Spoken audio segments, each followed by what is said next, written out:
Você tem noção de quanto de cafeína você ingere por dia? E será que existe uma quantidade razoável, uma quantidade que nos traria benefício? É essa discussão, pessoal, que eu trago hoje, baseado num artigo do New England, que versa justamente sobre café, cafeína e saúde. Então, até que ponto a cafeína nos beneficiaria?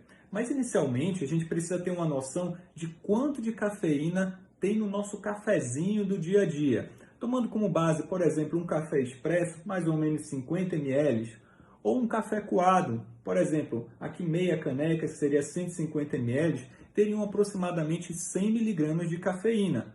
Os estudos nos sugerem que um uso moderado de cafeína seria de 300 a 400 miligramas de cafeína. Porém, a gente sempre deve nos ater porque existem outras coisas, como bebidas e comidas que contêm cafeína na sua composição. Como, por exemplo, o energético tem mais ou menos 80 miligramas de cafeína. Chá preto, 47, 48 miligramas de cafeína.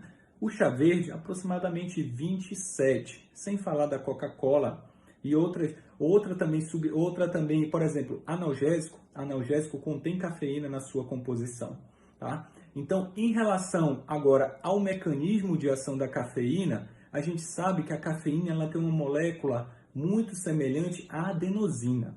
A adenosina, por sua vez, ela tem um mecanismo de ação que nos causa sonolência. A adenosina nos causa sonolência, ela tem um efeito contrário à vigília, ao contrário ao alerta.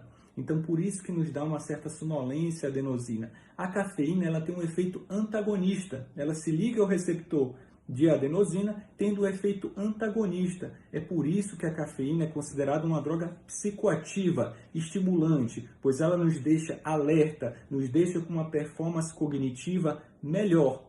Esse é um dos pontos da cafeína, um dos pontos positivos da cafeína. Também como ponto positivo, alguns estudos sugerem que a cafeína ela diminuiria o risco da doença de Parkinson. Como efeito benéfico também, a cafeína ela tem um potencial efeito analgésico. A gente sabe que tem alguns analgésicos que eles têm cafeína em sua composição. E aí a cafeína ela potencializa esse efeito de analgesia. Outro efeito benéfico seria uma redução do risco de ter depressão. Porém, assim como a cafeína ela tem seus efeitos benéficos, ela também pode causar alguns malefícios, como, por exemplo, algumas pessoas com predisposição à ansiedade podem ter aumento dos sintomas ansiosos com o uso da cafeína.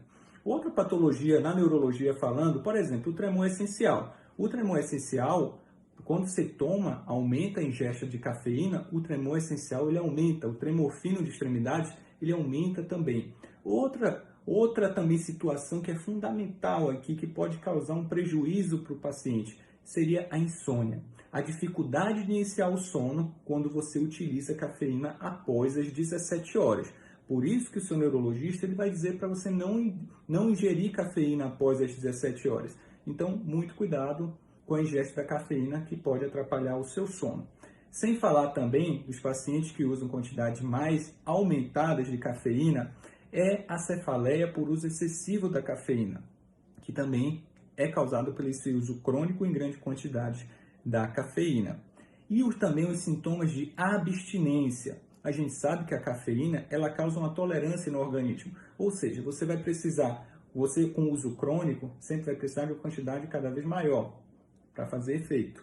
Porém, a gente sabe que se o indivíduo ele para de uma vez de tomar café, por exemplo, de utilizar a cafeína, ele vai ter sintomas de abstinência, que são dor de cabeça, fadiga, sonolência e uma certa apatia, que são sintomas de abstinência. Então, o que nós recomendamos para aquelas pessoas que utilizam mais de 400 miligramas de cafeína? A gente orienta a uma redução gradativa. A redução gradativa diminui a chance de você ter sintomas de abstinência.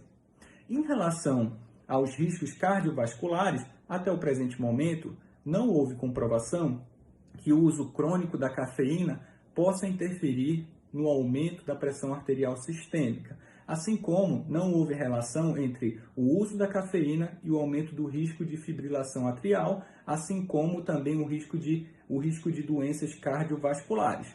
Então, o que a gente pode resumir é que o uso da cafeína em quantidade moderada teria benefícios ao organismo. Então, até 300 e 400 miligramas, o uso da cafeína sim é adequado. Então, pessoal, compartilha com a gente quanto de café que vocês usam no dia a dia.